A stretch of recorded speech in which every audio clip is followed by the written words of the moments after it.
So రీసెంట్‌గా director Prashanth Varma ఇంకా producer Niranjan Reddy మధ్య ఒక ఇష్యూ అయితే నడుస్తుంది. అది ఇప్పుడు తెలుగు ఇండస్ట్రీలో చాలా హాట్ టాపిక్‌గా మారింది. ఇంతకీ ఈ ఇష్యూ ఏంటనేది, ఇంతకీ ఇది ఎలా జరిగింది? ఎలా మొదలైంది?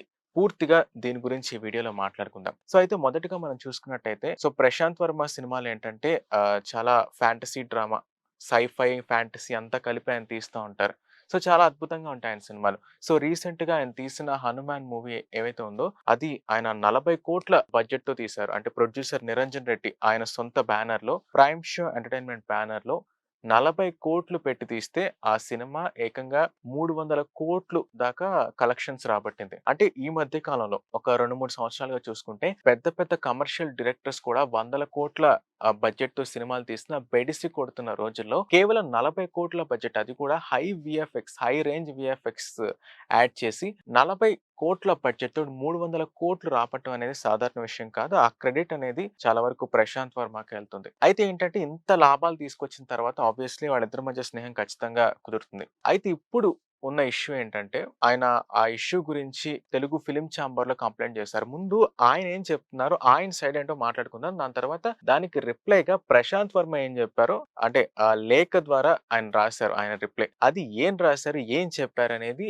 అప్పుడు దాని గురించి మాట్లాడుకుందాం. మొదటగా నిరంజన్ రెడ్డి సైడ్ మాట్లాడుకుంటే యాక్చువల్లీ 'హనుమాన్' మూవీ సక్సెస్ తర్వాత ఆయన ప్రశాంత్ వర్మ మా బ్యానర్‌లో 5 సినిమాలు చేస్తానని 10,5,00,00,000 అగ్రీమెంట్ చేసుకున్నారు. అంటే అంత డబ్బులు తీసుకొని అగ్రీమెంట్ చేసుకున్నారు. దాని తర్వాత ఆ సినిమా స్టార్ట్ కూడా చేయలేదు. అలాగే ఏంటంటే ఈ 'ఆక్టోపస్' సినిమా ఏదైతే ఉందో ప్రశాంత్ వర్మ, అనుపమ పరమేశ్వరన్ అన్నమాట ఆ మూవీలో యాక్ట్రెస్. అయితే ఆ సినిమా రైట్స్ కొనేసుకున్నాను.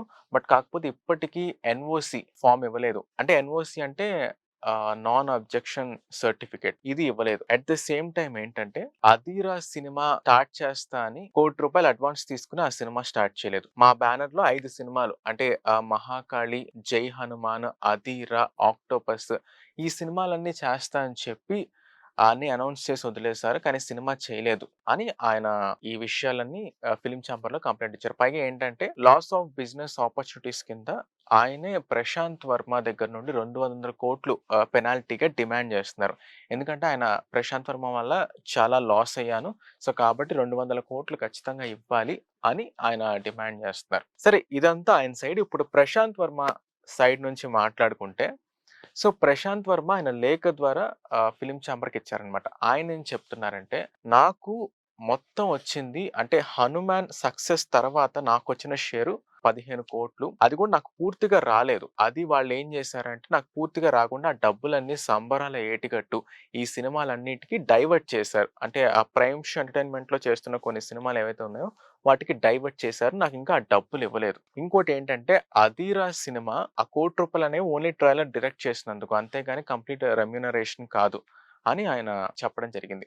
అంటే ఇప్పుడు ఎవరిది తప్పు, ఎవరిది రాంగు, అంటే ఎవరు చీట్ చేస్తున్నారనేది ఖచ్చితంగా తెలుగు ఫిల్మ్ ఛాంబర్ అయితే వాళ్ళు నిర్ణయం తీసుకొని ఎవరిది రాంగ్ అనేది వాళ్ళు తర్వాత తీర్పిస్తారు.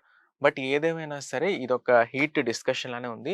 ఇప్పుడు ప్రశాంత్ వర్మ ఈ 'జై హనుమాన్' ప్రాజెక్ట్ ఏదైతే ఉందో అది ఇంకో ప్రొడక్షన్‌కి షిఫ్ట్ చేసే అవకాశాలైతే చాలా ఎక్కువగా ఉన్నాయని చెప్పొచ్చు. ఎందుకంటే ఈ ఇష్యూ ద్వారా మళ్ళీ వాళ్ళు తర్వాత కలిసి పనిచేస్తారు అన్న గ్యారంటీ కూడా లేదు. ఇంకా నిరంజన్ రెడ్డి, ప్రశాంత్ వర్మ ఈ ఇష్యూ ద్వారా తర్వాత వాళ్ళు కలిసి పని చేయకపోవచ్చు. బట్ కాకపోతే ఏంటంటే ఈ ఇష్యూ అనేది చాలా హీట్ ఎక్కించే ఇష్యూ. ఈ 'ఆక్టోపస్' మూవీ అనేది 60% షూట్ కంప్లీట్ అయిపోయింది. బట్ కాకపోతే ఇష్యూ వల్ల అది ఇంకా పూర్తి చేయలేదు. మనం చూసుకుంటే చాలా మంది అంటుంటూ ఉంటారు, ప్రశాంత్ వర్మ అన్ని సినిమాలు అనౌన్స్ చేశారు కానీ వాటి సినిమా గురించి ఫర్దర్‌గా అప్డేట్స్ రావట్లేదని. అంటే ఆయన ఏం చెప్తున్నారంటే లేఖ ద్వారా, నేను 5 సినిమాల అగ్రీమెంట్ ఎక్కడ రాయలేదు. అది వాళ్ళు నాకు ఇవ్వాల్సిన షేర్ ఏదైతే ఉందో అది ఎగ్గొట్టడానికి ఈ ప్లాన్స్ అన్ని వేస్తున్నారు. ఎక్కడ నేను సైన్ చేయలేదు. ఏ అగ్రీమెంట్‌లో సైన్ చేయలేదు. వరుసగా 5 సినిమాలు చేస్తా అని ఏ అగ్రీమెంట్‌లో సైన్ చేయలేదు. ఇదంతా కంప్లీట్‌లీ వాళ్ళొక కుట్ర. నా షేర్ నుంచి తప్పించుకోవడానికి, అంటే నాకు ఇవ్వాల్సిన షేర్ నుంచి ఎస్కేప్ అవ్వడానికి ఇదొక కుట్ర అని ఆయన సైడ్ వాదనైతే ఆయన వినిపించారు. బట్ ఏదైనా సరే ఫైనల్‌గా తెలుగు ఫిల్మ్ ఛాంబర్ అనేది తీర్పిస్తుంది. సో, అంటే ఈ ఇష్యూ ద్వారా మీరు ఎవరిది తప్పని మీరనుకుంటున్నారో కింద కామెంట్స్‌లో షేర్ చేసుకోండి. బట్ ఏదైనా సరే తెలుగు ఫిల్మ్ ఛాంబర్ ఇచ్చే తీర్పు బట్టి ఎవరిది రాంగ్, ఎవరిది రైట్ అనేది తెలుస్తుంది. సో, అలానే ఈ వీడియోని లైక్ చేయండి, షేర్ చేయండి. మన ఛానెల్‌ని సబ్స్క్రైబ్ చేసుకోండి. పక్కనే ఉన్న బెల్ ఐకాన్‌ని యాక్టివేట్ చేసుకొని మీ ఫ్రెండ్స్ అండ్ ఫ్యామిలీకి షేర్ చేయండి.